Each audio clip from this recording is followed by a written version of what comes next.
Buongiorno, ben ritrovati con Focus TG, mezzogiorno in punto. Ieri notte un uomo armato di coltello ha seminato il panico a Schio, ha inseguito le persone che ha incontrato e poi alla fine è stato arrestato. Davvero ore di paura. Andiamo subito da Daniele Garbin a Schio. A te, Daniele. Sì, buongiorno direttore, buongiorno a te, buongiorno ai telespettatori. Siamo proprio a Schio, stiamo proprio in questo momento al rintocco delle campane. In questo momento sono in compagnia con il sindaco Walter Orsi. Buongiorno a tutti.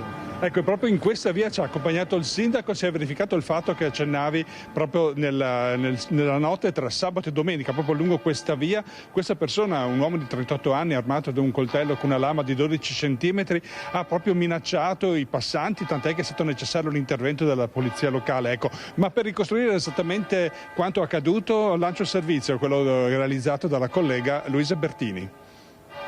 Si è scatenato il panico tra i cittadini che hanno iniziato ad urlare "ha un coltello, c'è un uomo con il coltello", allertando gli agenti della polizia locale Alto Vicentino. Il tutto è successo sabato a Schio dopo l'una di notte, quando le persone in fuga hanno indicato agli agenti un uomo che le stava inseguendo. L'uomo, 38enne in stato di alterazione, è stato quindi bloccato e il coltello sequestrato. Dopo una breve colluttazione in cui uno degli agenti ha riportato lesioni guaribili in 5 giorni, l'uomo è stato bloccato e sottoposto a controllo sanitario. Ha continuato ad urlare minacce e offese e all'arrivo dell'ambulanza ha sferrato calci anche al paraurti del mezzo. È stato quindi necessario anche l'intervento dei carabinieri e l'uomo è stato portato in ospedale a Sant'Orso, dove gli è stato riscontrato un livello di alcolemia di 2,8 grammi al litro. L'uomo è stato arrestato per resistenza e lesioni a pubblico ufficiale, porto abusivo di coltello, minacce e oltraggio a pubblico ufficiale e ubriachezza in luogo pubblico. Trattandosi di episodi commessi in stato di ubriachezza nelle immediate vicinanze di esercizi pubblici, verrà anche proposta al questore di Vicenza l'adozione della misura di prevenzione interdittiva del divieto di accesso ai pubblici esercizi e ai locali di pubblico intrattenimento. Nel corso dell'intervento è stata anche usata dagli agenti la bodycam in dotazione che ha permesso la completa documentazione dei fatti. Ecco, proprio su questo, proprio in questa via, riporta anche la stagione, drammaticamente il problema della sicurezza in centro, no? La Movida in questo caso pare sia un episodio isolato, però sindaco, a intervenire sono stati gli agenti di polizia locale. Voi avete un presidio fisso tra le comunità di centri veneti, comunque della provincia di Vicenza, siete il comune che ha appositamente realizzato questo presidio. Questo vuol dire che la domanda, la richiesta di sicurezza è importante. Innanzitutto, come sta l'agente ferito? L'ha sentito? I due agenti in realtà hanno avuto delle contusioni dovute alla colluttazione, quindi per mettere in sicurezza il fermato. Stanno bene, è stato diagnosticato qualche giorno di riposo proprio per riprendere a pieno le energie e ritornare in servizio. Ecco, questo comunque dicevamo è il segnale che a intervenire sono stati loro, sono qui preposti proprio da qui per tutta l'estate, insomma è iniziata la bella stagione a intervenire e c'è una grande richiesta, ecco, c'è il problema di questo pericolo. Che natura sono insomma, le richieste anche di monitorare la situazione nei weekend? Sì, abbiamo chiesto e grazie alla collaborazione della polizia locale un presidio fisso è stato predisposto diciamo, già da qualche mese per tutto il periodo estivo. La città ha ripreso molto vita e soprattutto la gente ha ripreso a vivere i locali, per cui qualche esagerazione avviene proprio perché usano molti locali probabilmente e quindi anche come forma di deterrenza, come presenza diciamo, sul territorio, questo punto di riferimento deve dare questa sensazione di sicurezza. In questo caso purtroppo questa intemperanza di questa persona esagitata, già conosciuta per altri tipi di problemi, si è dimostrata fondamentale proprio per bloccarlo e evitare che eventualmente non facesse danni a terzi. Ecco, proprio questo diciamo, è già conosciuta per altri motivi, comunque non era completamente insomma, ignoto alle forze dell'ordine. Ecco, ma come valuta lei? È una punta di un iceberg, di una situazione? Quale peso dare a questo fatto, Sindaco? Ma sicuramente va circoscritto legato alla singolarità di questa persona. Già nei mesi scorsi scorsi, nell'estate scorsa, diciamo, abbiamo avuto un grande punto di monitoraggio, siamo avvalsi anche di una struttura privata di vigilanza, proprio perché allora le problematiche sono dovute a schiamazzi, a qualche interperanza fatta per lo più da ragazzi, per cui diciamo non viviamo un vero problema di sicurezza, ma sicuramente di maleducazione. In questo caso è un caso singolo e giustamente, e devo dire anche grazie alla polizia locale, perché siamo l'unica città che riesce a garantire ancora un servizio notturno, riusciamo a garantire non solo la presenza ma anche il pronto intervento, perché questi sono veramente ragazzi eccezionali e la gente non se ne dovrebbe dimenticare che sono polizia locale. Allora, intanto grazie. Sapevamo che questo era anche un coltello modificato, quindi qualche cosa era anche stata un po' inquietante per i cittadini. Sì, questo riconduce alla persona stessa, alle problematiche che questa persona vive, infatti attualmente è trattenuta anche in un reparto particolare, insomma. Va bene, intanto un buon lavoro Sindaco, speriamo di non vederci. Comunque ecco, con questo direttore, se non hai domande dallo studio, io restituirei la linea a voi. Grazie molte al Sindaco di Schio e a Daniele Garbin. Vediamo i titoli del Gazzettino: liste d'attesa in Veneto, medici pagati 100 euro l'ora per smaltire 15.000 visite, esami in farmacia, 70% dei punti vendita è diventato un piccolo ospedale. E poi una notizia arrivata poco fa: è stato trovato morto in casa Claudio Graziano, presidente di Fincantieri ed ex capo di Stato Maggiore della Difesa. Il ministro Tajani ha reso onore all'Italia. Tragedia in vacanza a Jesolo, entra in acqua per un bagno refrigerante, poi il malore improvviso, muore davanti agli occhi dei parenti. Purtroppo ancora la droga in circolazione, con le forze dell'ordine che tentano di fermare lo spaccio, ed è stata arrestata una coppia di fidanzati ventenni che spacciavano cocaina nell'Alta Padovana. La ragazza la nascondeva la droga nel reggiseno. Operazione antidroga della polizia padovana nella zona di Campodarsego, che ha arrestato un uomo di 23 anni e una donna di 27 residenti a Scorzè nel Veneziano, entrambi incensurati. Grazie alle segnalazioni dei residenti che da settimane riportavano movimenti sospetti di auto che facevano brevi soste per poi ripartire a tutta velocità. La questura ha quindi deciso di intervenire con controlli mirati. Il veicolo su cui viaggiavano i due è stato fermato mentre transitava in una strada di collegamento tra Sant'Andrea e la regionale del Santo. Durante il controllo il conducente ha evidenziato subito nervosismo. Gli agenti hanno quindi deciso di farlo smontare dall'auto, notando che sul sedile c'erano 2 involucri, contenevano circa 10 grammi di cocaina, probabilmente nascosta velocemente quando gli è stato intimato l'ALT. I poliziotti hanno dunque controllato l'auto e la passeggera, risultata convivente dell'autista. Alla domanda dei poliziotti se anche lei avesse droga, la donna senza esitazioni ha risposto di sì, togliendo dal reggiseno una ventina di dosi di cocaina, circa 27 grammi, avvolte in un fazzoletto. Non solo questo però, perché addosso le sono stati trovati 1.080 euro in contanti. Gli agenti hanno quindi perquisito anche l'abitazione dei due a Scorzè, sequestrando altri 55 grammi di droga, 3 bilancini di precisione e un taccuino su cui venivano annotate le vendite di droga con tutti i nomi dei clienti. I due sono stati giudicati per direttissima. Il giudice ha inflitto loro 10 mesi e 20 giorni di reclusione e una multa di 800 euro. Servizio di Francesco Rattai. Intanto imperversano i ladri nelle abitazioni. Andiamo in via Marche, a Pero di Breda di Piave, una zona già battuta diverse volte negli ultimi mesi dai predoni. I proprietari esasperati chiedono più controlli con il cane tramortito e le stanze messe a soqquadro. Tutta la casa sottosopra? Così sì. Quanto ci avete messo per sistemare? Da questa mattina, non c'era un orario, da questa mattina. Il letto ancora alzato, cassetti e ante degli armadi aperti, la stanza messa a soqquadro. È quello che rimane del passaggio dei ladri in questa villetta in via Marche nella notte. In questi video le immagini di come la famiglia Girotto ha trovato tutte le altre stanze, ora sistemate. Sono arrivati con il buio. Questa donna che vive nella porzione accanto stava dormendo. Mi ha aperto, mica ero in letto. E sti qua, insomma, mica fatto neanche alzare capilla. In casa vivono Fabrizio e Cristiano, padre e figlio. Entrambi ieri erano fuori. Sono entrati da qua. Da qui al piano di sopra, dove hanno frugato dappertutto, poi giù, salotto, cucina, dove prima di portarsi via la macchina del caffè, che era qui, se ne sono fatti uno per buttare via le cialde in questo secchiello. Questo è il bottino insieme ad un aspirapolvere. Hanno lasciato però dietro di loro tanta rabbia e paura. Mi trovo impotente davanti a una cosa così. Non so come reagire a tutto ciò, provo rabbia, tanto rammarico perché alla fine non c'è niente e penso l'abbiano capito subito.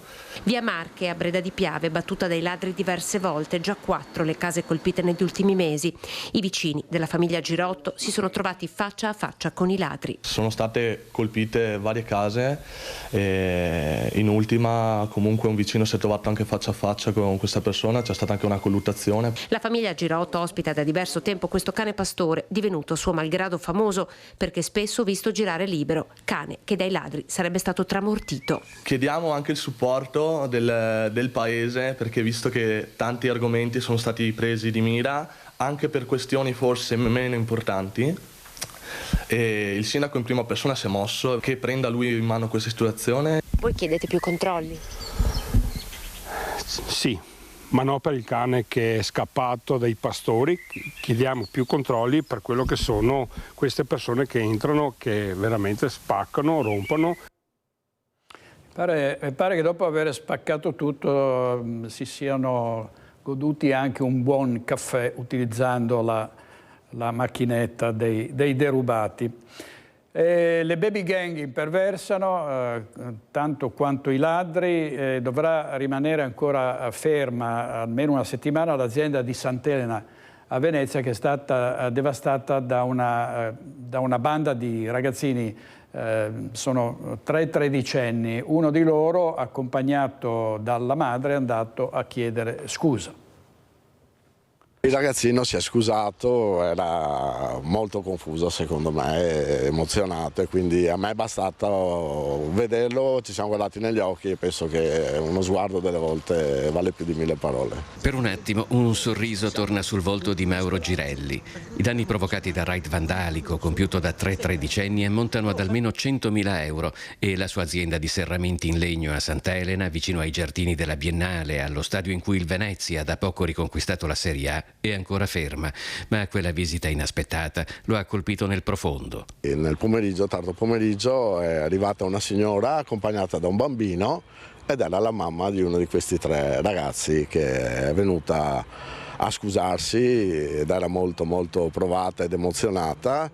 E insomma abbiamo parlato con questo ragazzino e speriamo che la lezione sia servita proprio per farlo crescere. Gli ho detto: usa il tuo cervello, non usare quello degli altri, che è una cosa fondamentale. Mi ha detto anche un'altra frase per quello che riguarda la mamma. Ricordati le lacrime di tua madre, che insomma mi hanno emozionato anche a me. Ci vorrà però molto tempo per Mauro e i suoi 7 collaboratori perché le conseguenze di quella devastazione diventino un ricordo.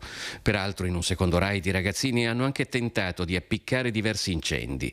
Di integro negli uffici non è rimasto niente. Oltre al fermo azienda abbiamo le consegne ferme, non possiamo iniziare assolutamente nulla. La prossima settimana saremo chiusi e penso, se saremo bravi, di fare metà della settimana dopo, quindi 2 settimane e mezzo di chiusura.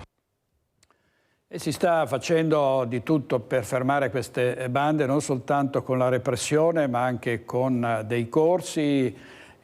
Sono stati coinvolti alcuni leader di questi gruppi di piccoli delinquenti. È scattato questo progetto a Carbonera. Più tempo per lavorare e meno per girare il territorio, creando problemi. Il comune di Carbonera, dopo i fatti che hanno visto giovanissime le prese con aggressioni, atti vandalici e furti, ha deciso di impegnare i leader di queste baby gang in attività più proficue. Abbiamo avviato con delle famiglie in particolare di ragazzi che erano i protagonisti di questi atti di violenza un progetto educativo lavorativo, proprio perché, visto che questi ragazzi molto spesso non vanno a scuola, devono essere impegnati durante il giorno a fare qualcosa di buono, qualcosa che può essere il lavoro, quindi in qualche modo avvicinarli al senso di responsabilità del lavoro. Insomma, impegnare questi ragazzi durante il giorno facendoli lavorare. Da maggio, con il sostegno anche delle famiglie, i 2 baby bulli sono in attività. Carbonera funziona così: se ti comporti male e danneggi, finisci a lavorare, che non è, posso dire, può essere una punizione per loro, però probabilmente è più un'opportunità che una punizione. Ecco, un progetto partito in collaborazione con la cooperativa alternativa che ha al suo interno un'equipe di professionisti che segue i ragazzi non solo da un punto di vista lavorativo ma anche educativo. Tanti lavori che realizza la cooperativa. Nel caso di questi ragazzi, avvicinarli comunque all'agricoltura, alla terra, ecco, in qualche modo li fa fare un po' pace anche con se stessi e li rende consapevoli del lavoro che stanno facendo. Un'opportunità, sindaco, fra l'altro, di imparare anche un mestiere. Esatto, ecco, potrebbe essere anche un mestiere per loro. Era molto diversa la ricetta antibulli di Adriano Panatta, che più o meno ha detto bisogna prenderli a calci nel sedere. Dopo aveva detto, campione di tennis, dopo un'aggressione e una zuffa nel centro di Treviso. Intanto proseguono a Vazzola le indagini, tanto per restare in tema, per risalire agli autori del grave atto di vandalismo ai danni del palazzetto dello sport di Vazzola. Gli atti di vandalismo non sono mai giustificabili, non hanno un senso, non ha senso andare a deturpare delle cose. Cioè, se c'è una motivazione per esprimere il proprio dissenso, la si esprime in altre maniere, non andando a distruggere cose comuni. Se sono davvero dei ragazzini, sono le persone su cui poniamo il nostro futuro, e se queste...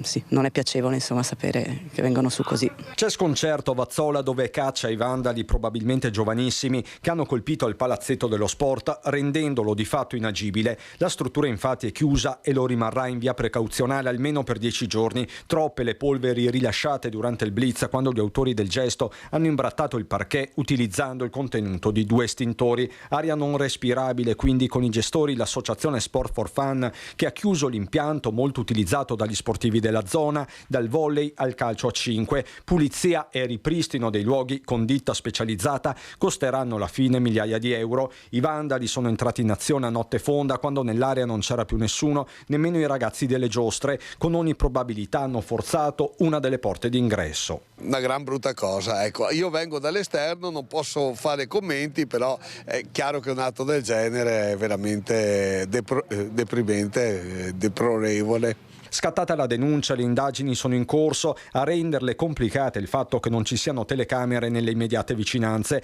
ma il fatto non è inedito. Più o meno un anno fa, era agosto, i corridoi della scuola media erano stati imbrattati pesantemente, qualcuno aveva anche urinato. Oggi cambia lo scenario, ma i danni sono evidenti. Veniamo già dall'esperienza dello scorso anno con le scuole elementari, sì, le scuole medie, e anche adesso non fa certo piacere sapere che ci sono certe persone che vanno a fare in giro queste cose. E molti propongono di farli entrare i ragazzi nel volontariato, ma non c'è, a quanto sembra, un ricambio generazionale. Sentiamo Lina Paronetto. Noi contiamo 9.800 soci volontari attivi, quelli che ogni giorno si muovono per fare qualche cosa, per qualche attività, e sono quasi 90.000 i soci iscritti a Volontari Insieme. Ma in questo piccolo grande esercito di volontari, che a Sant'Artemio ha fatto il punto sul proprio ruolo sociale con gli stati generali del volontariato promossi dall'ODV presieduta da Corò, il ricambio generazionale stenta e i giovani sono ben pochi. Non c'è un grandissimo segnale segnale di ricambio, non c'è segnale di impegno personale che parta dalla volontà singola dei ragazzi, né di seconda generazione né dai nostri ragazzi di generazione solida. È un momento particolare per loro, stanno vivendo qualcosa che probabilmente noi non riusciamo neanche ad immaginare. È una grossa difficoltà, il loro futuro, per loro il futuro rappresenta una difficoltà e questo lo troviamo nei numeri dei suicidi, delle depressioni che sempre nella minore età sconvolgono le famiglie. Genitori impreparati, famiglie che si dividono, parrocchie, biblioteche, punti di ritrovo e formazione meno presenti, meno aggreganti di un tempo. Di contro, dice Corò, il mondo del volontariato deve fare un autoesame per comprendere se stia davvero andando nella direzione giusta. Il volontariato deve imparare a camminare con il passo, con i tempi, deve essere capace di seguire i cambiamenti, anzi dovrebbe indurre i cambiamenti. Solo così possiamo intercettare i giovani, lasciando spazio a loro, aprendo le porte delle associazioni e non tenendo stretto all'esperienza solo perché sia qualcosa, un patrimonio personale. Molti i contributi e gli interventi a Sant'Artemio, ma se gran parte del mondo del volontariato va a supporto di anziani e malati, è stato inevitabile il confronto anche duro con l'ULSS 2 e il DG Francesco Benazzi e la Regione stessa. Sul tavolo liste d'attesa, servizi spesso lontani, carenza di personale. Una sanità che sta mutando di pelle, quando si cambia la pelle è chiaro che ci sono dei disallineamenti, chiamiamoli così, tra quello che era prima e che magari funzionava, c'è stato di mezzo il Covid e adesso siamo proiettati in una sanità diversa. La risposta vera sono le case di comunità e gli ospedali di comunità. Su questo la Regione si sta spendendo, le ULSS fanno il massimo, chiedo veramente alla gente, alle persone, alla comunità di avere un po' di pazienza. Stiamo mettendo un sasso alla volta, a fine 2025 questo sasso sarà completato e saremo dall'altra parte. Oggi in regia Francesco Ceron e Mattia Pizzaia. Andiamo avanti con gli incidenti, purtroppo non c'è fine al sangue sulle strade. Vediamo cosa è successo a Costermano sul Garda, nel Veronese, uno scooter finito in una scarpata, feriti un uomo e una donna. La squadra dei Vigili del Fuoco che è giunta sul posto con un'autopompa ha soccorso l'uomo che si trovava a bordo strada per poi raggiungere la donna scivolata per circa 10 metri nella vegetazione, ferita e impossibilitata a muoversi, è stata stabilizzata su una barella e intanto il personale intervenuto effettuava una manovra con le corde in collaborazione con il Soccorso Alpino di Verona per portare in strada la vittima e affidarla alle cure dei sanitari. Entrambe queste persone sono state ricoverate in ospedale per accertamenti. E come al solito non facciamo altro che dare notizie di vittime di trattori e trattorini che si rovesciano. È davvero una serie sconcertante di questi incidenti. C'è stata un'altra tragedia domenica mattina a Santa Caterina di Lusiana Conco, dove un uomo è finito schiacciato sotto il suo mezzo. Dramma domenica mattina a Santa Caterina di Lusiana Conco. Flavio Pozza, 68 anni del posto, è morto a causa dei traumi riportati a seguito di un incidente mentre stava raggiungendo un campo lungo via Piazzetta con un amico. La tragedia attorno alle 10 di domenica. Pozza era seduto su un mezzo cingolato sopra un rimorchio, trainato da un trattore condotto da un conoscente. Mentre il veicolo affrontava la salita, il trattorino, che probabilmente era stato agganciato male, è scivolato. Il 68enne ha cercato di scendere ma è piombato a terra finendo schiacciato sotto il cingolato. Per lui non c'è stato nulla da fare. Sul posto i sanitari del SUEM 118 da Asiago, i carabinieri di Lusiana Conco e i tecnici dello Spisal, visto che il mortale si potrebbe configurare come incidente sul lavoro, dal momento che i due stavano andando ad arare un campo per conto terzi.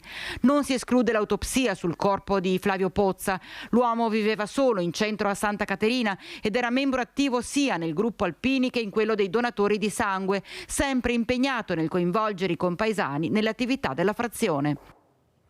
Andiamo a Padova da Federico Fusetti perché ci sono stati molti incidenti stradali negli ultimi giorni e quelli più gravi riguardano due padri di famiglia che hanno perso la vita sulle strade, uno a Padova e l'altro a Bovolenta. A te Federico.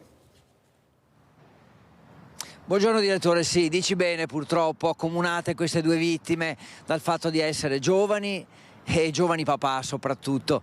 Due incidenti mortali, uno dei due era in moto lungo la tangenziale est di Padova. Alle mie spalle Federico Cibotto vi mostra il ponte Darwin, luogo caratteristico della tangenziale, e non lontano da qui è arrivato ed è accaduto questo primo incidente. Poi a distanza di meno di un'ora a Bovolenta, quindi Bassa Padovana, un pedone travolto da un'auto, e anche per lui non c'è stato nulla da fare. Ma non sono gli unici incidenti, perché ne sono accaduti altri due lungo la Monselice Mare e un altro incidente sui Colli Euganei, quindi il bilancio è di 5 feriti, con i due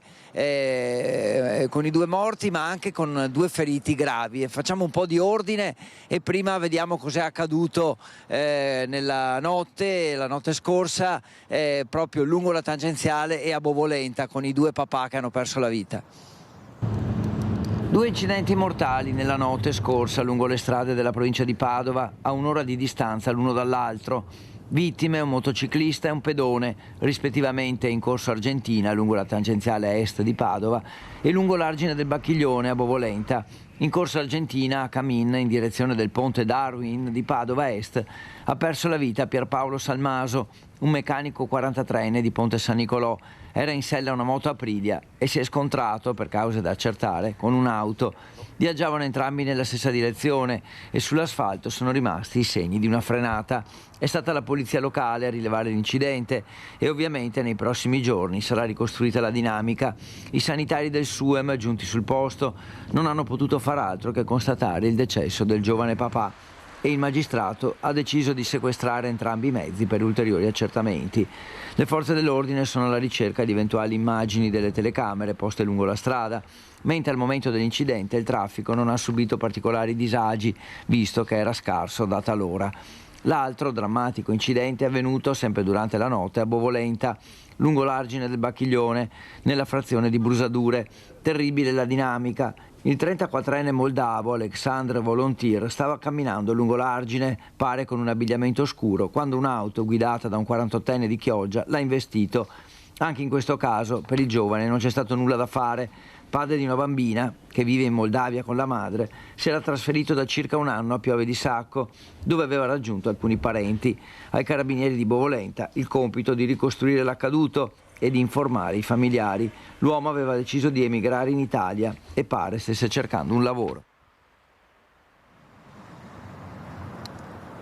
Quindi questo doppio dramma, direttore, ma come dicevamo anche un incidente sui Colli Euganei, è rimasto ferito un ciclista, quei percorsi che si chiamano downhill, cioè scendendo dai colli, e anche per lui quindi questo infortunio, e altri 2 incidenti gravi a poca distanza l'uno dall'altra. Ieri abbiamo detto della strada statale 16, quella di Monselice, che porta dalla Bassa Padovana ai luoghi turistici di mare, da Chioggia, Rosolina eccetera, e anche questo tratto di strada con le belle giornate inizia a essere purtroppo teatro di incidenti drammatici. Il bilancio in questo caso è in 2 distinti incidenti di 2 motociclisti feriti in maniera grave. Allora andiamo a vedere cos'è accaduto, e lanciando questo servizio restituisco anche la linea a te allo studio, direttore.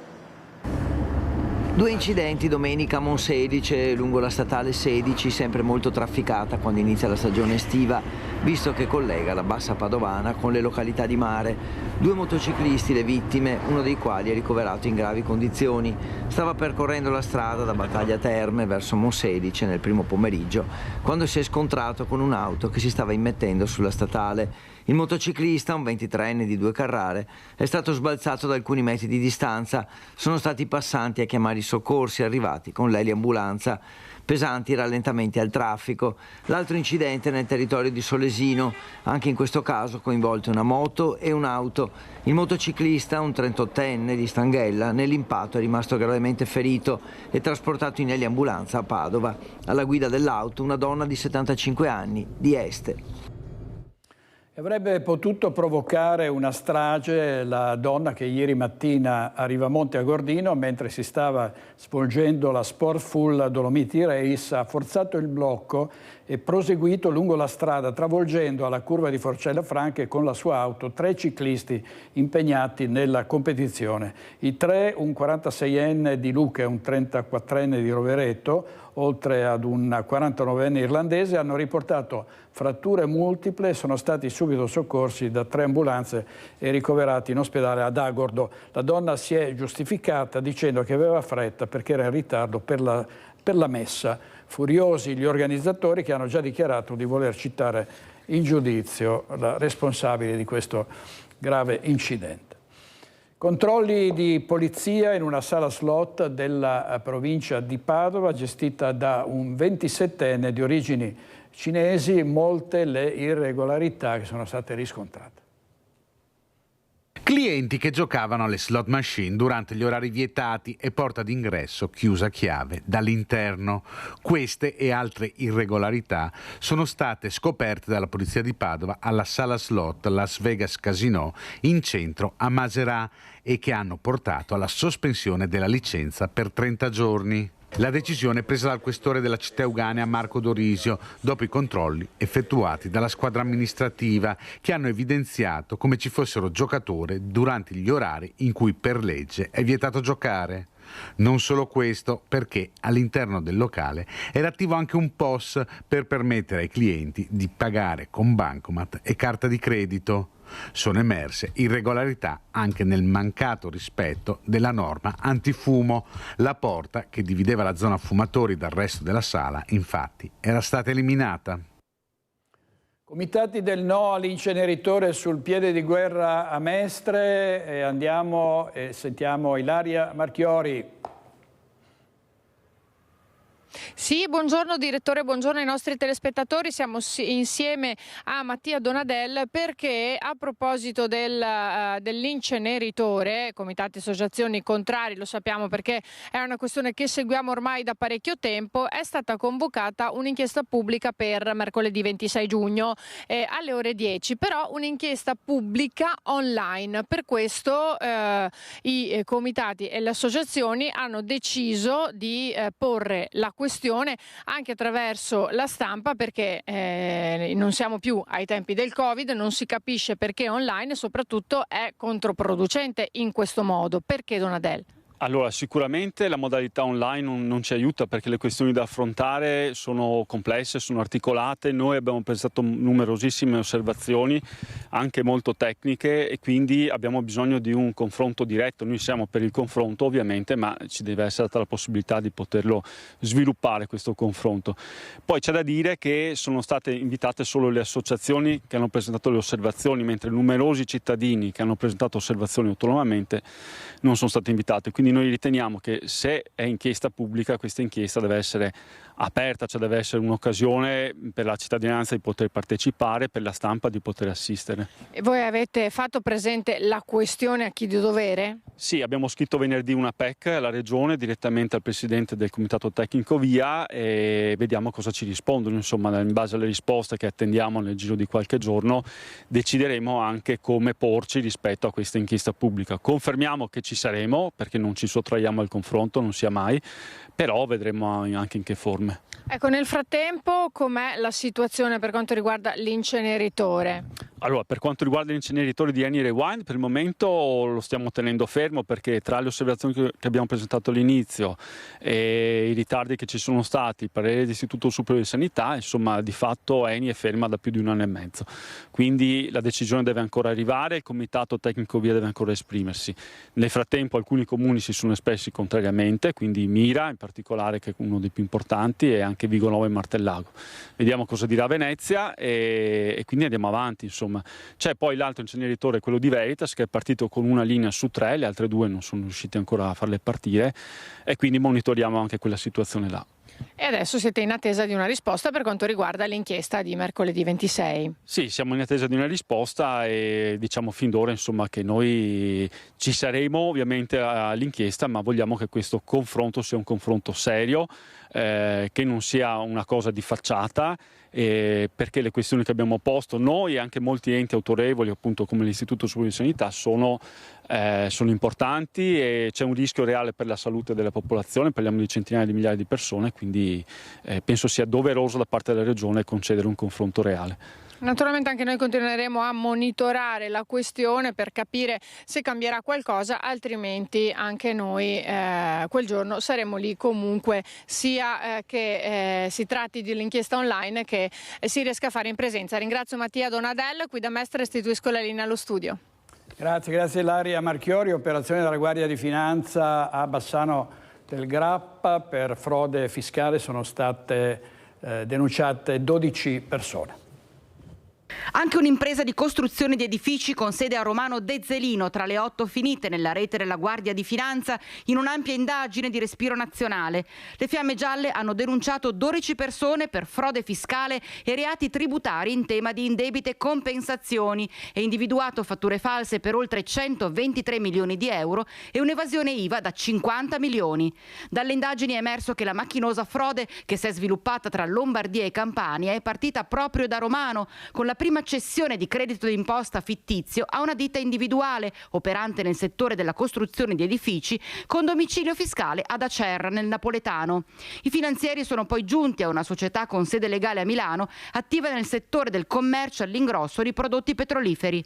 Fra i 12 soggetti denunciati ci sono anche 2 professionisti che hanno espletato le funzioni di organo di controllo apponendo indebitamente il visto di conformità sulle dichiarazioni IVA, oggetto di segnalazione a beneficio di alcune imprese coinvolte nella frode. Ancora maltempo, ormai dobbiamo abituarci alle bombe d'acqua anche quando sembra che le grandi ondate siano passate, arrivano intense queste precipitazioni e improvvise. Andiamo a vedere i danni ad Asolo e a Montebelluna. Non si è ancora sciolta del tutto la grandine gocciola dalla rete posizionata sopra le piante di kiwi. A Giavera del Montello l'azienda agricola Breitenberger, che a causa del maltempo a maggio dello scorso anno ha perso oltre il 50% del raccolto, questa volta ha investito migliaia di euro per proteggere le sue coltivazioni. È andata peggio ai campi di mais e alle viti di pino grigio accanto, che non erano al riparo. Oltre il 40% degli acini è andato. Acini divelti e foglie spezzate, ma c'è un altro danno grave che il maltempo ha causato alle colture. Queste piogge ripetute ha costretto i viticoltori a difendere dai funghi e dalla peronospora le piante e le viti e quindi oggi siamo qui davanti a questa calamità che c'è stata ieri sera a ripetere ulteriori trattamenti di difesa, quindi siamo qui che abbiamo cambiato la residenza, ce l'abbiamo sul trattore adesso. Intanto il moltiplicarsi di eventi atmosferici intensi ha fatto schizzare in alto i prezzi delle assicurazioni per gli agricoltori. Spesso è difficile scegliere se assicurarsi perché il costo dell'assicurazione diventa impegnativo. Vento e grandine hanno ricoperto i campi anche in tutta la zona dell'Asolano. Questo video postato da un agricoltore mostra i campi di mais a Unedi Fonte. Chicchi grossi sono caduti a Villa d'Asolo, Caselle d'Asolo, Mussolente e Montebelluna. A Volpago del Montello è stata avviata un'indagine sugli alberi delle scuole dopo che la scorsa settimana un grosso olmo era caduto a causa del maltempo nel cortile della scuola dell'infanzia.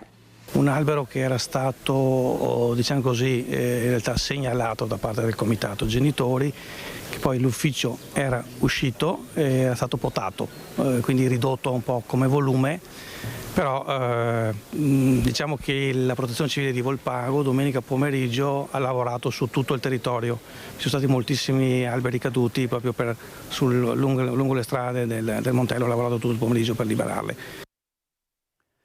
Inaugurata questa mattina a Treviso la nuova sede dei corsi di laurea in medicina e chirurgia dell'Università di Padova. Andiamo in diretta da Daniela Sizzia. Buongiorno direttore, buongiorno anche ai telespettatori. Sì, lo hai detto, siamo proprio in una delle aule, delle 4 aule che sono state inaugurate oggi dei corsi di medicina e chirurgia per la prima volta a Treviso dopo davvero tantissimi anni di attesa, e da settembre ci saranno gli studenti. Qua ci saranno anche comunque gli studenti delle professioni sanitarie, sarà un po' un giro durante la settimana e qui era presente il Presidente della Regione Luca Zaia e la rettrice dell'Università di Padova Daniela Mapelli e ovviamente il direttore generale dell'ULSS 2 Francesco Benazzi. Buongiorno. Buongiorno a lei, buongiorno direttore. Ecco, l'abbiamo detto, insomma, è davvero stata una giornata storica quella di oggi, un taglio del nastro che si attendeva da anni.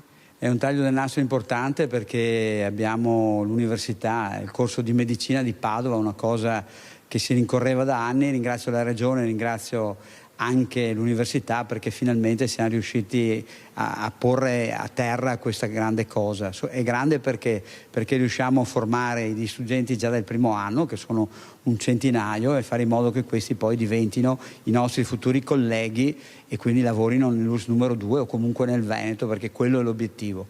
E secondariamente perché li possiamo formare bene e far capire loro che chi fa medicina deve avere anche nel cuore l'umanità verso coloro che vengono curati. Quanti studenti verranno qui a Treviso? Beh, sono 100 per ogni corso, già oggi ne abbiamo 382 perché abbiamo, oltre che il primo anno, anche gli altri anni. Quindi è veramente una bella cosa, speriamo appunto poi di aumentare il numero di colleghi che faranno medicina.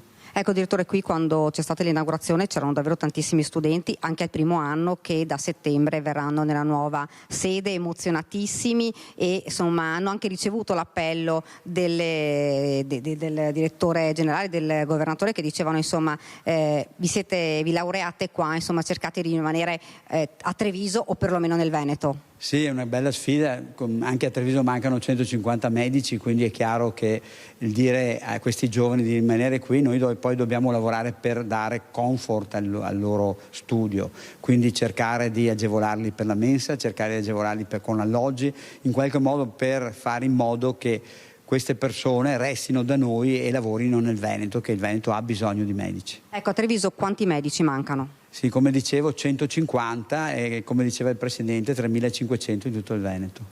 Grazie davvero direttore. Noi abbiamo anche intervistato il Presidente Zaia, abbiamo parlato con lui anche di autonomia, che è insomma un argomento di cui si parla davvero, poi c'è una manifestazione della Lega fra pochi giorni e ha parlato però anche di liste d'attesa. Quindi io lascio le parole del Presidente Luca Zaia e restituisco la linea. C'è una manifestazione della Lega adesso sull'autonomia, De Carlo però ha detto l'autonomia si fa in Parlamento. Bah, guardi, manifestazioni i partiti legittimamente le fanno a prescindere di cosa accade in Parlamento. Devo anche dire che il nostro partito, la Lega, ha fatto manifestazioni tante al punto tale per l'autonomia che oggi stiamo discutendo in Parlamento grazie alle nostre manifestazioni, visto e considerato che siamo coloro che hanno sostenuto il referendum e il sottoscritto addirittura, oltre a sostenerlo, vorrei ricordarlo a tutti i veneti, ha anche inserito l'obbligo del quorum, quindi è un senso di responsabilità estremo. Diciamo che non penalizza l'autonomia la manifestazione ma la valorizza ancora di più. Penso che nel 2014 Renzi aveva il 42% in Veneto, nel 2019 Salvini ha fatto il 49,5% in Veneto, nel 2024 Fratelli d'Italia al 38%, io l'ho sempre detto, la vera sfida è tenere i voti, non prenderli. In lista d'attesa si ricorre a medici, tra virgolette gettonisti, possiamo definirli così, bisogna assolutamente coprire questi posti. Ma decisamente, guardi, noi eroghiamo 80 milioni di prestazioni all'anno in Veneto e stiamo recuperando, visto e considerato che le dico che la categoria dei 30 giorni un anno fa, a giugno, aveva 128.000 persone in attesa di un appuntamento. Oggi in questo istante vi annuncio ne ha 17.000, quindi vuol dire che la nostra squadra, il nostro team Veneto sta veramente lavorando alla grande. Considerate che non si trovano medici. Ascolti astronomici venerdì sera nella puntata di Focus dedicata alla manifestazione a Montecchio Maggiore prevista per il 21 giugno per difendere l'autonomia, perché domani ci sarà la manifestazione contro l'autonomia da parte dell'opposizione a Roma. Grandi ascolti. Tra gli ospiti c'era anche Giorgio Tronca di Prima il Veneto. Sentiamo cosa ha detto. Abbiamo visto un altro teatrino, no? Dove quello che percepivo dall'esterno è cosa? Se cercare di giustificare una presa di posizione, mi faccio capire. Allora, la gente che ha capito poco, anche a me, non ha capito niente bene nessuno, cosa che questa autonomia differenziata, perché il concetto principale già era partito sotto un altro punto di vista. Adesso si parla di differenziata, è qualcosa che non si c'era a nessuno, cioè che sviluppi tra chissà quanti anni, che sia i LEP, che sia tutte queste robe che si accavalla, che comporta cosa? Comporta un rallentamento sicuro che i giorni, anche i 2427 giorni, diventerà chissà quanti, diventerà veramente decine di migliaia se andiamo avanti così. Allora cosa succede? Allora il direttore in Parlamento è teoricamente una maggioranza, no? E questa idea quasi è stata tolta dalla maggioranza, se non erro, no?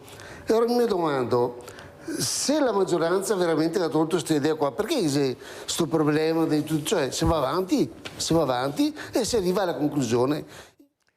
Se va avanti, infatti si sta andando avanti. Il voto alla Camera dei Deputati è previsto per giovedì, quindi il giorno prima della manifestazione di Montecchio Maggiore c'è già stato il sì del Senato, quindi giovedì in teoria l'autonomia, il DDL Calderoli diventa legge e da lì si potranno già chiedere le materie che non hanno a che fare con i LEP, livelli essenziali di prestazione, per i quali il governo ha 24 mesi per arrivare a definirli. Quindi si sta andando avanti, l'autonomia da giovedì diventa legge dopo 2430 giorni, mi pare un risultato importante. Intanto il G7 con codazzo di polemiche, Giorgia Meloni è molto arrabbiata col presidente Macron, ma i 7 hanno approvato il piano Mattei che riguarda anche l'immigrazione e sull'immigrazione ovviamente soliti scontri e contrasti. E a Venezia una denuncia alla Corte europea per i diritti umani è stata presentata dagli attivisti della Mar Ionio. La nave che soccorre i mari migranti si trova ora in attesa di superare la certificazione del RINA e poi tornerà in mare. Il veneziano Beppe Caccia annuncia alcune delle prossime attività. Una denuncia contro il governo italiano e l'Italia alla Corte europea per i diritti umani è quanto hanno in serbo e depositeranno nelle prossime ore gli attivisti della ONG Mediterranean Save Humans, contestando il fatto che nell'ultimo fermo amministrativo comminato per effetto del decreto Piantedosi alla nave Mare Ionio, il governo italiano abbia accettato in toto la ricostruzione fatta dalla Guardia Costiera libica. In questi giorni la nostra nave Mare Ionio si trova in cantiere nel porto di Trapani, dove sta affrontando i necessari e dispendiosi lavori di manutenzione per poter affrontare la visita annuale del registro navale italiano e rinnovare così le sue certificazioni per tornare in mare al più presto. C'è poi il contenzioso giudiziario aperto. I tribunali civili di Ragusa e di Trapani affrontino e giudichino i nostri ricorsi presentati contro l'applicazione del decreto Piantedosi, cioè di quelle misure del governo che ci hanno costretto a 2 fermi amministrativi di 20 giorni in ottobre e nel maggio scorso e che continuano a colpirci con delle sanzioni pecuniarie fino a 10.000 euro. Il veneziano Beppe Caccia va all'attacco. La guerra sporca condotta dal governo italiano e dalle istituzioni europee contro le navi del soccorso civile è l'altra faccia di una politica migratoria che vede ad esempio in questi giorni gli sforzi concentrati per arrivare all'apertura di centri per la detenzione e la deportazione di chi chiede protezione internazionale nel nostro paese in Albania. E questo era Beppe Caccia. Torniamo alla manifestazione pro autonomia che è prevista per venerdì 21 giugno, questo venerdì a Montecchio Maggiore alle 19. Ci saranno Salvini, Zaia, ci saranno Alberto Stefani e altri e tutti gli esponenti di spicco della Lega, ma non solo, perché è una manifestazione anche trasversale dove sono invitati tutti. E questa manifestazione ovviamente ha raccolto il gelo da parte di Fratelli d'Italia, che dice iniziativa legittima, ma per noi la battaglia si fa in Parlamento, lo ha detto il coordinatore di Fratelli d'Italia in Veneto, il senatore Luca De Carlo. Ma ci mancherebbe che la Lega non cavalcasse un suo cavallo di battaglia, però ripeto, conta il voto in Parlamento. Legittimo che il Carroccio scenda in piazza per rivendicare l'autonomia, ma la partita, ricorda il numero 1 dei meloniani, ormai si gioca altrove, in quei palazzi del potere dove la maggioranza è già di centrodestra. Insomma, inutile, fa intendere De Carlo, piantare bandierine politiche, anche perché, se questo è l'intento, il ragionamento può essere ribaltato. Diciamo che i veneti si sono già espressi in maniera chiara nel referendum del 2017. Si aspettano che la politica risponda al referendum, nessuno fino ad oggi l'ha fatto, lo si fa da quando c'è il governo Meloni, a guida Meloni, che a febbraio dell'anno dopo delle elezioni ha portato in Consiglio dei Ministri l'autonomia. Merito di Meloni quindi se il disegno di legge è all'esame della Camera, accanto all'altra partita, quella sul premierato. Una stoccata arriva anche sulla scelta della location della manifestazione leghista, ovvero Montecchio Maggiore. Capisco che la Lega voglia, diciamo così, sottolineare un tema che la caratterizza, che è quello dell'autonomia, lo fa in un contesto, quello di Montecchio, dove c'è un ballottaggio con un proprio candidato. Noi continuiamo a lavorare per l'autonomia come abbiamo sempre fatto. A ciascuno il suo, il messaggio. Al momento nessun invito né autoinvito tra alleati. È una manifestazione della Lega e quindi è giusto che ci vada la Lega. Non è che devono invitare il segretario di Fratelli d'Italia. Stefani non mi ha chiamato, ma insomma alle manifestazioni della Lega è giusto che ci vada la Lega, ci mancherebbe. Noi sull'autonomia differenziata siamo sempre impegnati quando c'è stato bisogno. E come diceva Luca De Carlo, a Montecchio si va verso il ballottaggio, è stato ufficializzato l'apparentamento tra il candidato sindaco Silvio Parise e il sindaco uscente Gianfranco Trapula. Il commento della sfidante di centrodestra Milena Cecchetto, che dice un apparentamento innaturale. E matrimonio sia ufficializzazione arrivata per l'apparentamento tra il candidato sindaco di Montecchio Silvio Parise e il sindaco uscente Gianfranco Trapula. La fiducia tra me e Gianfranco è forte e quindi questo ci ha messo nelle condizioni di fare questo tipo di attività di apparentamento. La stretta di mano a sancire quel patto civico con l'obiettivo dichiarato di lasciare da parte le logiche di partito, dando spazio all'iniziativa dei cittadini che condurrà Parise al ballottaggio contro Milena Cecchetto. Accordo lontano dai simboli, hanno specificato in conferenza, con Parise sostenuto al primo turno dalle liste Parise Sindaco, Montecchio Democratica, Insieme per Montecchio e Trapula dalla lista Trapula Sindaco dopo l'uscita dalla Lega.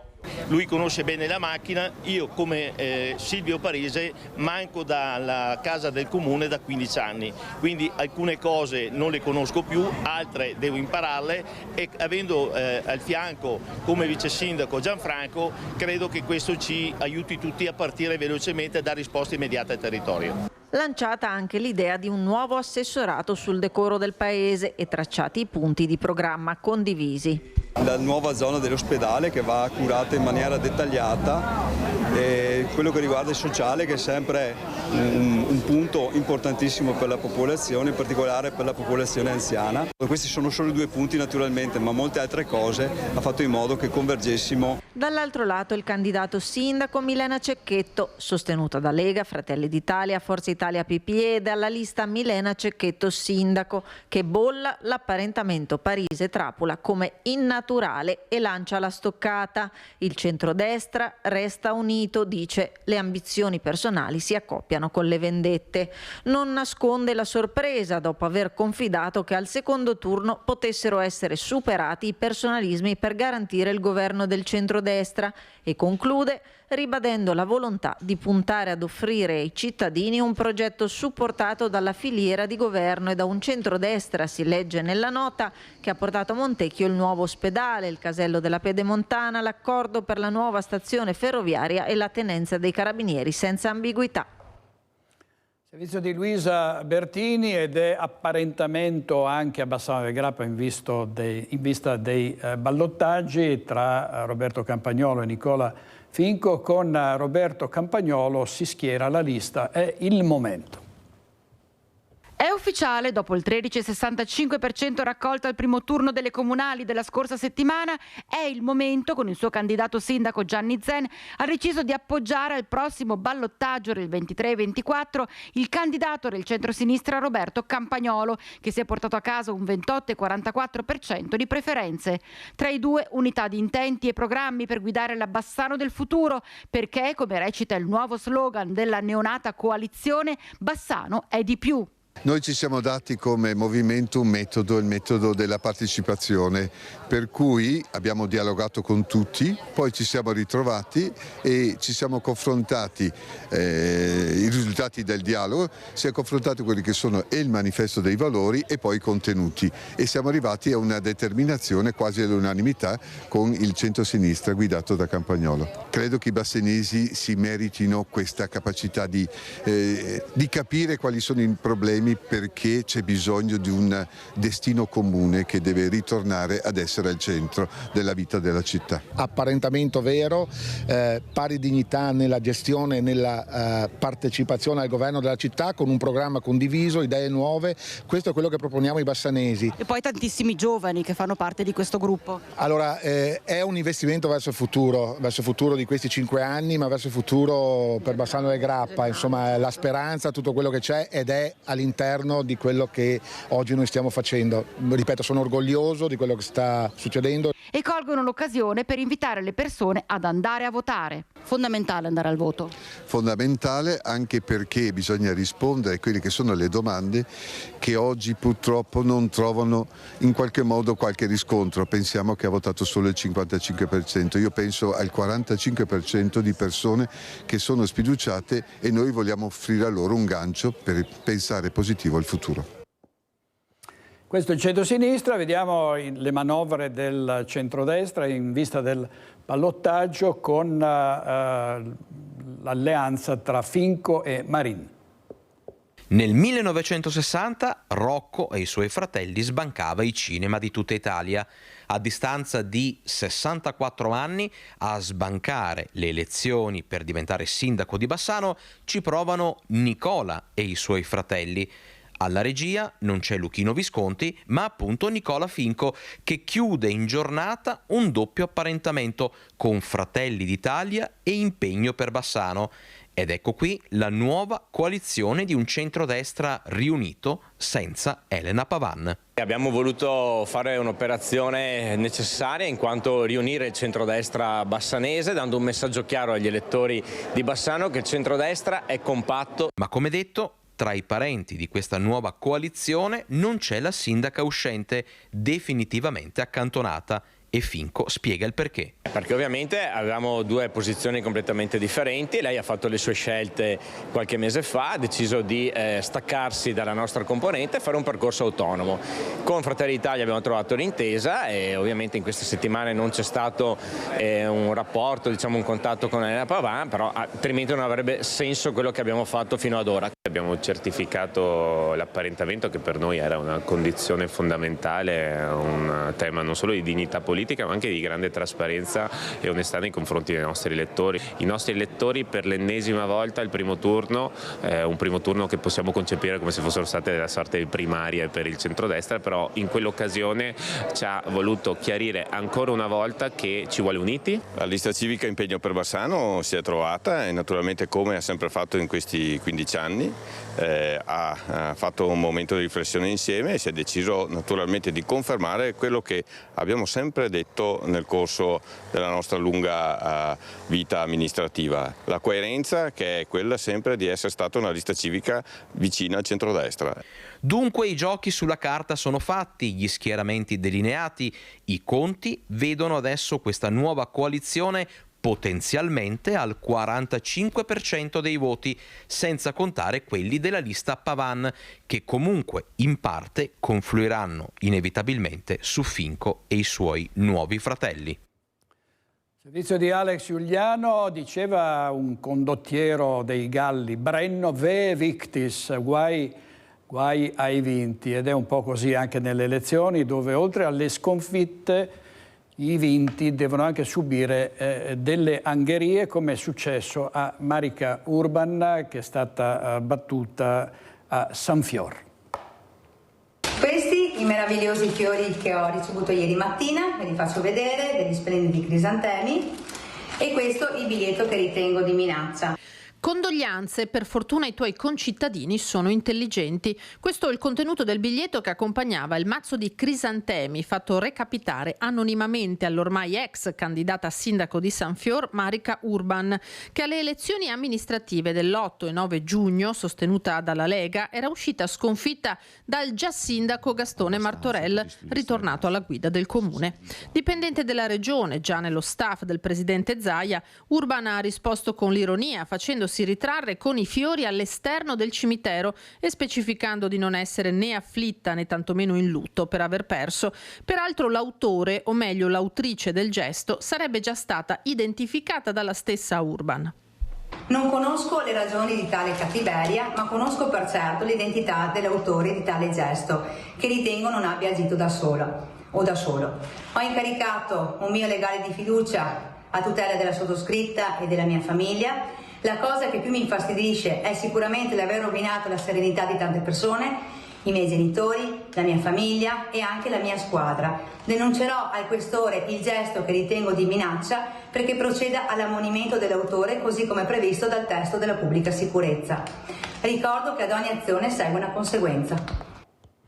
Complimenti a Marika Urban, che non se la mette via e decide di contrattaccare contro un atto veramente anonimo e vile, oltre che odioso. Andiamo in pubblicità con Francesco Cerone e Mattia Pizzaia in regia. Torniamo subito, state con noi.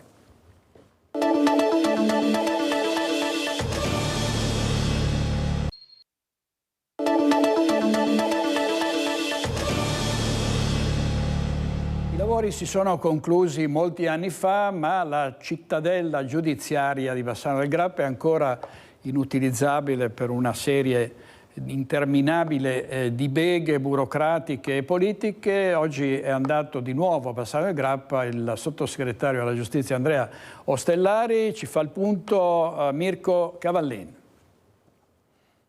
Siamo a Bassano, all'interno dei locali già pronti da anni del nuovo tribunale, rinnovato, 20 milioni di euro di spesa, tribunale che però non è mai stato effettivamente aperto. C'è un progetto su cui stanno lavorando al Ministero, al Governo, ed è un tema che entra pienamente negli ultimi 5 giorni di campagna elettorale. Nicola Finco, candidato della Lega, adesso anche di Fratelli d'Italia, insomma un tema che c'è. È un tema che c'è, molto sentito nell'area, tutta l'area pedemontana, e sicuramente noi non molleremo la presa, ma penso che la presenza anche oggi del sottosegretario Ostellari sta a dimostrare che da Bassano del Grappa fino a Roma siamo una coalizione unita e compatta a favore della riapertura di questo importante presidio di giustizia, a differenza invece dell'altra parte, cioè il Partito Democratico, il candidato di centrosinistra, che in questi anni hanno dimostrato una contrarietà alla riapertura di questo importante presidio, l'hanno dimostrato in regione astenendosi più volte ai progetti di legge che ho presentato piuttosto che alle risoluzioni, ma anche a livello territoriale. Vediamo l'opposizione che stanno facendo a Vicenza, vediamo l'opposizione a livello regionale e a livello nazionale. Quindi chi vuole la riapertura di questo presidio ovviamente sa che io sono il candidato che sostiene fortemente questo importante progetto, e sicuramente abbiamo anche i canali giusti per poter veramente riaprire questo tribunale. Cosa risponde allora al presidente del Tribunale di Vicenza, che al momento del suo insediamento ha detto no, insomma deve essere tutto a Vicenza, considerando che qui siamo vicino anche alle province di Treviso e Padova. Ma diciamo che Vicenza fa i suoi interessi e noi ovviamente facciamo i nostri, però voglio dire a chi dice che stiamo parlando di un piccolo tribunalino che forse non sa di cosa stiamo parlando, perché è un tribunale che vedrebbe interessate oltre 500.000 persone, una delle zone più produttive del Veneto e del Nord-Est, quindi i numeri oggi ce li abbiamo per chiedere l'apertura di questo tribunale, però quello che voglio dire è che noi non vogliamo fare nessuna guerra contro Vicenza, però pretendiamo che Vicenza non faccia nessuna guerra nei confronti di questo territorio, che è un territorio vastissimo che al di là dei colori politici ha sempre chiesto l'apertura di questo importante presidio. Grazie a Nicola Finco. Allora sentiamo sul tema che cosa ci ha detto poco fa il senatore Andrea Ostellari, sottosegretario alla giustizia, e poi linea allo studio. Si procede ovviamente con un'amministrazione che speriamo non sia ambigua o poco chiara su questo che può essere davvero non solo un rilancio per Bassano, ma un rilancio per un territorio intero, capace anche di rappresentare un unicum in questo genere. In questo ambito la giustizia può diventare un traino anche per l'economia e anche per la comunità.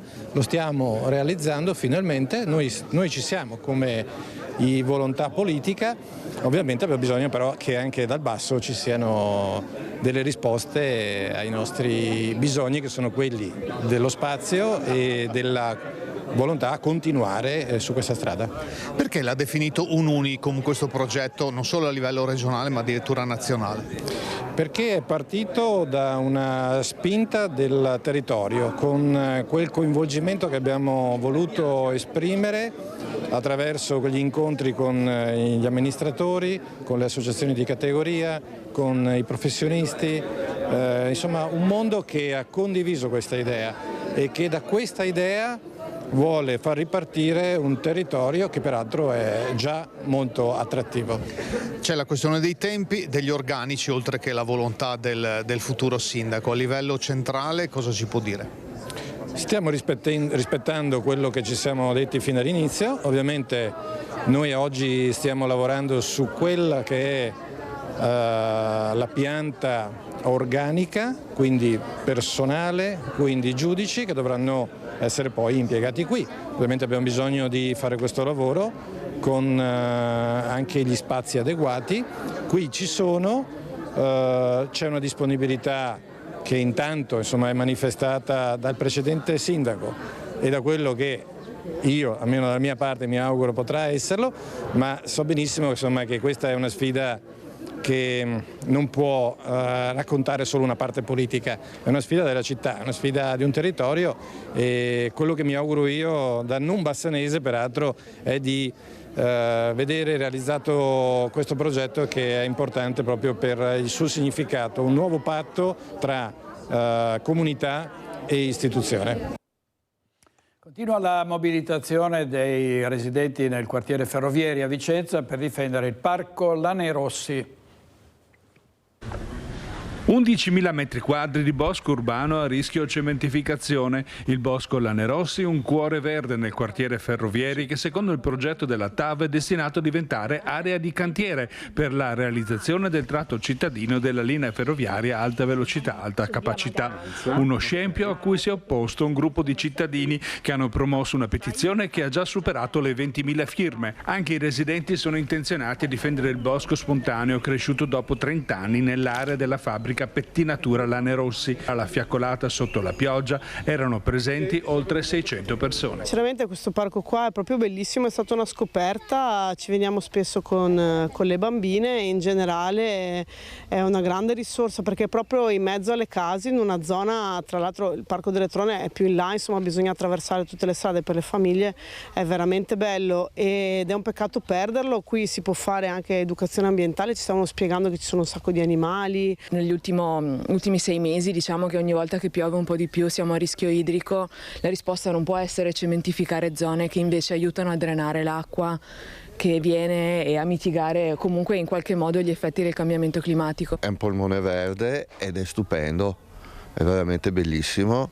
Anche la fabbrica secondo me dovrebbe essere messa in sicurezza e mantenuta così com'è. Quindi abbiamo bisogno di terreno e di alberi, è necessario assolutamente, quindi il lavoro che vogliono fare è uno scempio in città veramente. Penso che appunto bisognerebbe cercare di proteggerlo e vedere alternative per la posa di questo cantiere. Bisognerebbe cercare di mantenerlo, magari ripulendolo, facendo delle opere tra virgolette utili per la comunità, sarebbe anche per il quartiere, sarebbe utile. Finché si guarda semplicemente da satellite non sembra enorme, dopo appena ci si viene dentro ci si rende conto che anche semplicemente l'aria è diversa e insomma per chiunque venite a farci un giro, provatelo sulla vostra pelle. Sono Renzo Rizzi, ispettore delle guardie zoofili dell'ENPA.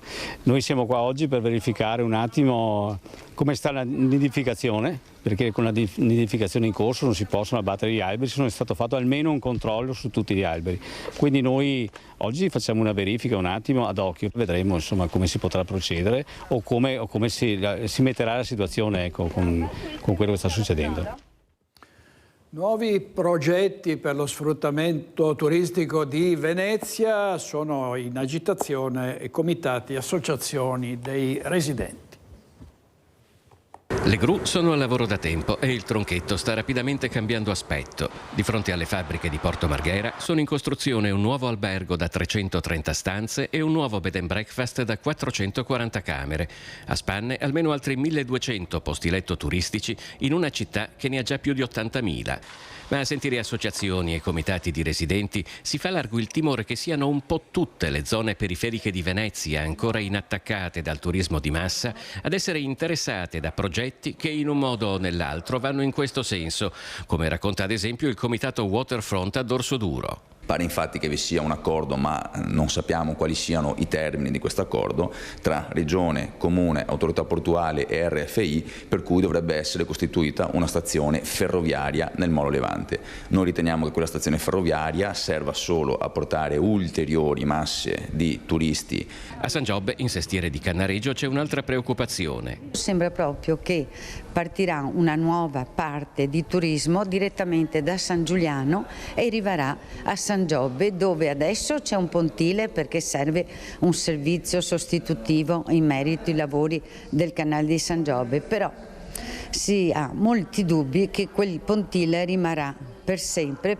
Diverse isole della laguna sono state vendute a privati che ne hanno fatto degli alberghi. Sant'Erasmo è troppo grande e finora era rimasta pressoché intonsa con i suoi abitanti e le sue coltivazioni. I progetti sono fare dei punti di ristoro, fare delle attività che vanno a polarizzare del turismo che viene portato con lancioni e appunto con bus in giro per l'isola. E che venga stravolta la natura dell'isola. A Castello è stato bloccato il progetto di un immobiliare per un mega residence all'ex caserma Sanguinetti, dove al momento abitano 8 famiglie. Per il momento. L'impressione è che non sia tramontato completamente l'idea, insomma, di investire dal punto di vista turistico dentro a questo contenitore di altissimo valore storico, addirittura archeologico.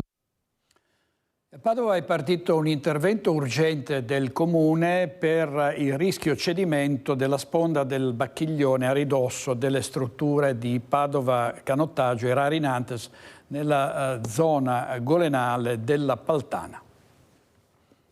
I temporali sempre più frequenti dell'ultimo mese e le recenti piene del Bacchiglione hanno ulteriormente stressato l'argine del fiume nella zona golenale della Paltana a Padova, dove nei giorni scorsi si è creata preoccupazione per l'allargamento di una crepa del terreno che ha provocato uno smottamento proprio a ridosso della sede delle piscine della Padova Nuoto.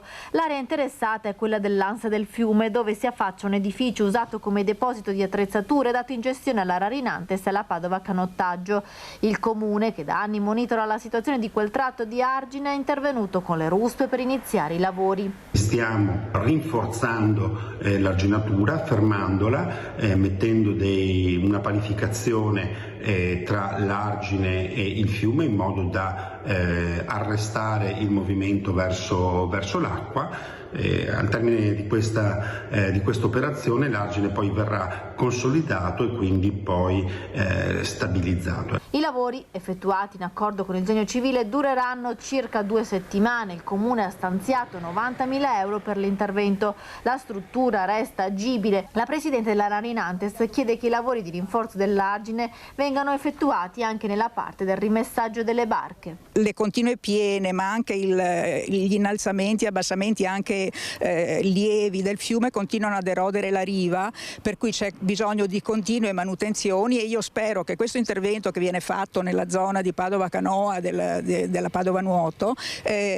prosegua anche nella parte che riguarda la Cavana, perché le ultime, soprattutto l'ultima piena, ha causato veramente dei problemi grossi, nel senso sia alla struttura della Cavana ci ha portato via imbarcazioni, e comunque una continua erosione della parte arginale su cui è appoggiata la passerella. Grande entusiasmo e 30.000 presenze a Bibbione, dove si è svolto il raduno triveneto delle Penne Nere. Gli alpini a quota zero a Bibbione scaldano il cuore dei veneti. Dalle montagne al mare il racconto di un viaggio, quello delle Penne Nere del Triveneto, che sul territorio continuano ad operare anche oggi nel nome dei valori di unità, solidarietà e altruismo. Da piazzale Zenit le voci delle tante penne nere incontrate in arrivo dalla Marca. L'importante è essere alpino? Sì, con 2 figli alpini. Bene, grazie. I valori alpini se li ha portati? Sempre. Gli alpini sono un po' come i templari, sono votati, è una fede. Sì, sempre, comunque, perché tanto, la prima sfilata a Firenze 75, capogruppo 79, tra io il più giovane capogruppo della sezione 79. Campo Croce. Campo Croce di Mogliano Veneto, Fulano Renato, 7° alpini Tai di Cadore. Resana, sì. Torre Silvano, gruppo di alpini di Resana. Quando doveva ferrarli, cosa diceva ai muli? Niente, eravamo lì, li prendevi la gamba pian piano, lo accarezzavi, la carezza e basta. Insomma, lei ha imparato il saper fare anche con gli uomini, lavorando con i muli. Bravo, sì, è proprio vero. Alpino? Alpino, 11° alpini d'arresto, 269. Chi vuole salutare a casa? Tutta quanta la famiglia, tutti quanti conoscenti. Campocroce, Ponte di Piave, Zero Branco, Istrana, tutti i comuni trevigiani. Prima la festa, poi lo sfilamento. Un pensiero anche per le donne a fianco degli alpini. Queste sono le poste che venivano portate al fronte e le lettere dalle famiglie. Da quanti anni è che lei porta avanti questo ricordo? Da tanti anni, che io mi ricordo ero ancora una bambina. Sono valori questi che rappresentiamo che sono molto importanti anche per il futuro dei giovani. Alpini che durante la Grande Guerra sono stati anche carabinieri, acclamati dalla folla e salutati dai tanti fratelli che con la loro presenza oggi hanno voluto onorarli. Siamo stati orgogliosi, noi siamo qui di San Michele, siamo entusiasti di vedere tanti alpini, tanti fratelli alpini. Questo ci fa onore anche a noi bersaglieri. La storia d'Italia, ci sono i nostri irredenti. E queste erano le voci raccolte da Lucio Zanatto, ma rivediamo le immagini dello sfilamento. Davanti a voi, signore e signori, la sezione di Valdobbiadene. Valdobbiadene, Treviso, Vittorio Veneto sfilano al raduno triveneto degli alpini di Bibbione dalle Alpi a quota zero. Conegliano, che raccoglie la stecca da San Michele al Tagliamento, arriva per ultima dopo Venezia e si prepara ad accogliere le Penne Nere di Veneto, Trentino Alto Adige e Friuli Venezia Giulia il 13, 14 e 15 giugno 2025. A Bibbione in 30.000 per l'ultima delle 3 giornate culminate nella serata di cori e fanfare e nello sfilamento di una domenica mattina finalmente estiva. A voi la sezione de Coneglian. Anin Devan, avanti Conegliano! Dalla Dunata Nazionale e dalle montagne simbolo di Vicenza alle spiagge del litorale veneziano, la grande festa delle Penne Nere si rinnova e le reti Media Nord-Est la trasmettono in diretta dalle prime ore del mattino, quando Bibbione ancora dorme. Poi l'ammassamento fino alla partenza del lungo partecipato corteo. Sfilano le autorità, regione, provincia, città metropolitana, comune di San Michele. Avanza il labaro dell'Associazione Nazionale Alpini, al fianco del quale marcia fiero il presidente nazionale Sebastiano Sebastiano Favero con il consiglio direttivo. Bibione abbraccia gli alpini e lascia a Conegliano il testimone. Un'occasione per ritrovare negli alpini la giusta ispirazione per diventare uomini e donne migliori. Grazie, viva gli alpini, viva l'Italia. A nome della sezione di Venezia, sono lieto e onorato di consegnare alla sezione di Conegliano questo testimone di impegno, la stecca. Siamo onorati di questa occasione. Il prossimo anno la sezione festeggia il centenario di Costituzione. Quale modo migliore per ospitare il raduno del nostro terzo raggruppamento? Evviva gli alpini e viva la sezione di Conegliano!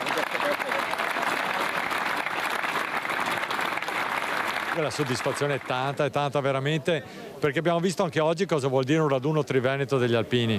Tanta gioia, tanta allegria, ma anche tanti valori. Ha detto giustamente il Presidente Favero, questa è una sfilata di pace.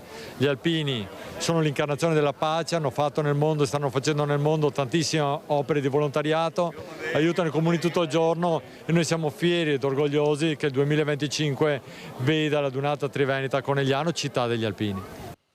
E a Rosà il raduno provinciale dei bersaglieri.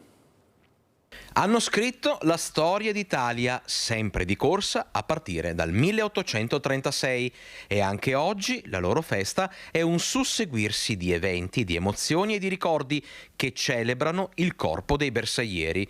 In questo weekend Rosà ospita infatti il loro raduno provinciale che coincide con il 35° anniversario dell'inaugurazione, proprio a Rosà, del monumento al bersagliere, svelato alla cittadinanza l'11 giugno 1989. Saranno dunque le divise cremisi, i cappelli piumati e la fierezza dei bersaglieri a onorare un appuntamento importante che vedrà il suo culmine domenica 16 giugno. Tra i più emozionati, il presidente della sezione di Rosà, che 35 anni fa ha ispirato l'artista Luigi Bernardini. Lei ha posato per il monumento qui. Esatto, ho fatto da modello, diciamo. 35 anni fa ha fatto da modello, adesso l'orgoglio anche insomma di essere arrivati a un traguardo così importante.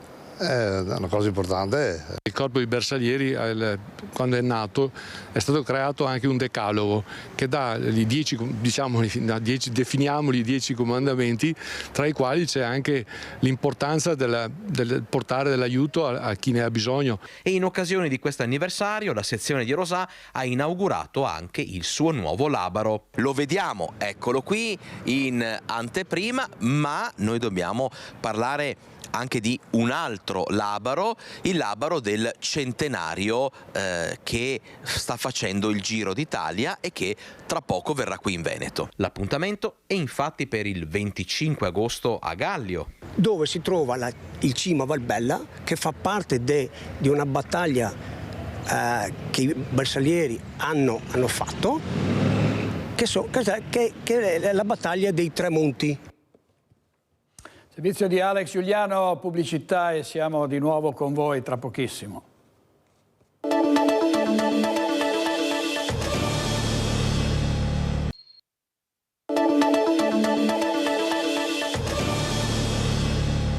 stata una toccante manifestazione di commemorazione, una cerimonia a Nervesa della Battaglia per il 106° anniversario dalla scomparsa di Francesco Baracca. Per me è un profondo onore essere qui oggi, mi inchino ai gonfaloni di Vittorio Veneto di Treviso, decorati a medaglia d'oro, essere qui davanti al nostro eroe, al nostro papà, che ci ha insegnato veramente tanto nella nostra professione.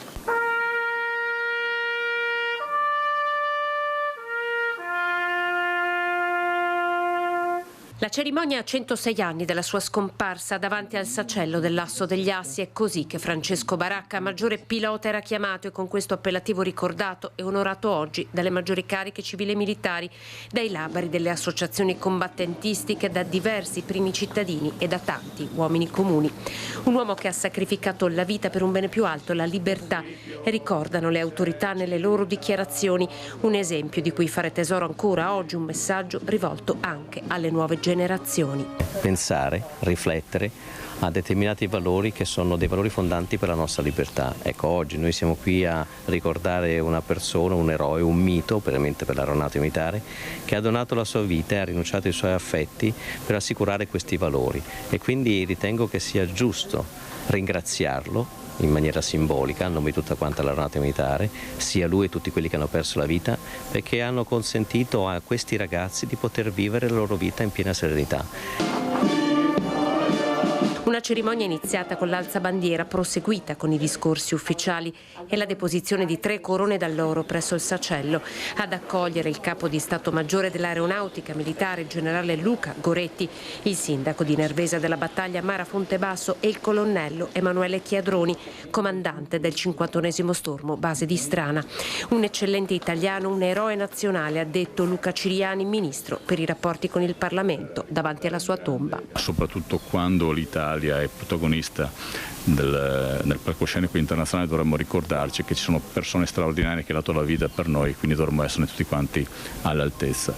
Oggi peraltro inizia, e speriamo che possa portare a qualcosa di positivo, un processo faticosissimo, molto complicato di pace. Non so se riusciremo a ottenere risultati concreti sin dall'inizio, però è già qualcosa. Presente alla commemorazione anche il pronipote di Francesco Baracca, l'avvocato Giovanni Baracca. Baracca effettivamente è una leggenda e è un esempio comunque da emulare proprio per i valori che lui in qualche maniera trasmette.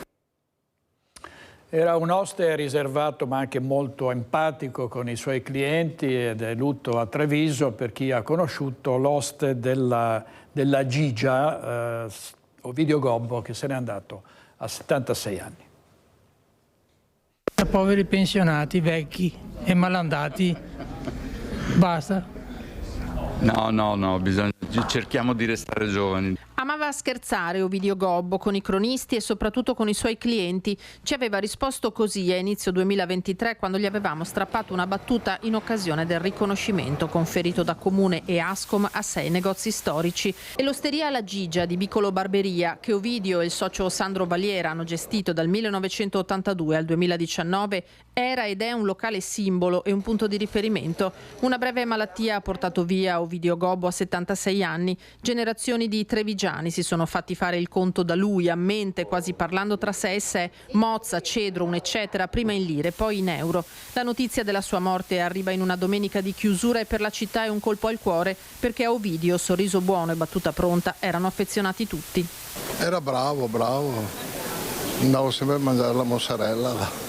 Era una delle colonne della trevigianità. Mi ricordo quando faceva sempre i conti 17, 21, 36, 41, 400. Ecco, la velocità nel conteggio del conto era, e sempre la mozzarella era buona, era sempre ottima, era il simbolo di Treviso per me. Sono trevigiano, il simbolo di Treviso era. Mi ha fatto innamorare della matematica perché era lui lo scontrino. Si metteva in fila e portava fuori le cose, bellissimo, è un ricordo meraviglioso. È una pietra miliare di Treviso, è un peccato che non ci sia più, un vero peccato, mi dispiace. E solo adesso vengo a conoscenza di questa triste notizia e sicuramente lascerà un vuoto bello forte nella tradizione storica culinaria trevigiana. 4 cantoni, questo era qua, Treviso. Ovidio Gobbo lascia la moglie Margherita e le figlie Martina e Lorenza, ancora da fissare i funerali. Sui social una pioggia di post e commenti di dispiacere e saluto a un personaggio che resterà nel ricordo e nell'immaginario di tutti. Quando tu ti impegni, quando ci metti passione, quando vuoi bene al tuo lavoro e vuoi bene ai tuoi clienti, ottieni un successo che può essere sia professionale ma soprattutto morale, e credo che oggi la gente che lo ricorderà soprattutto perché gli vuole bene e gli ha voluto bene, e quindi Ovidio è stato un grande professionista, è stato un pilastro della cultura tradizionale trevigiana, ma è una persona alla quale tutti siamo affezionati e gli vogliamo bene. È stata preparata l'estate dal gruppo Alcuni per i bambini, e quindi ci saranno iniziative come i giganti, i dinosauri giganti al Parco degli Alberi Parlanti, ma poi molte altre storie per i più piccoli, e vediamo il servizio di Lina Paronetto.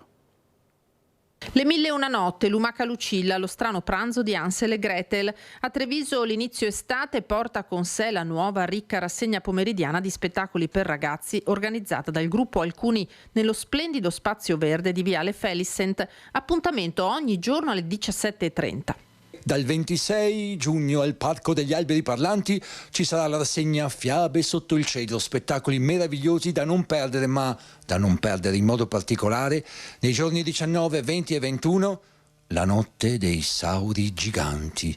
Vi dico solo una cosa, saranno presenti dei dinosauri alti 18 metri e non dico altro. Enormi dinosauri popoleranno dunque il parco il 19, 20 e 21 luglio, mentre già dal 1 giugno ha preso il via Paesi, Storie e Bambini, che abbraccia quest'anno non solo la marca trevigiana. Nell'estate 2024 saranno infatti coinvolti 25 comuni, 19 della provincia di Treviso, 4 della provincia di Padova, 2 di Belluno. Grande protagonista il teatro dal vivo, magie, pupazzi, burattini e marionette, videoproiezioni, grandi bolle di sapone, musica e arte circense. In totale verranno portati nelle piazze 37 spettacoli con 20 titoli differenti. E se piove? Nessuna preoccupazione. Se piove, gli spettacoli si faranno assolutamente al coperto, ma speriamo che non piova. Ciao a tutti. Andiamo con la notizia di poche ore fa. È morto il presidente di Fincantieri, Claudio Graziano, è stato capo di Stato Maggiore della Difesa dal 2022, presidente di Fincantieri. Il presidente Mattarella, generoso e leale uomo delle istituzioni, la Meloni si è detta sconvolta, ha detto integerrimo servitore dello Stato, sembra che il presidente di Fincantieri si sia tolto la vita. È tutto per oggi, grazie per aver scelto Focus TG, buona giornata.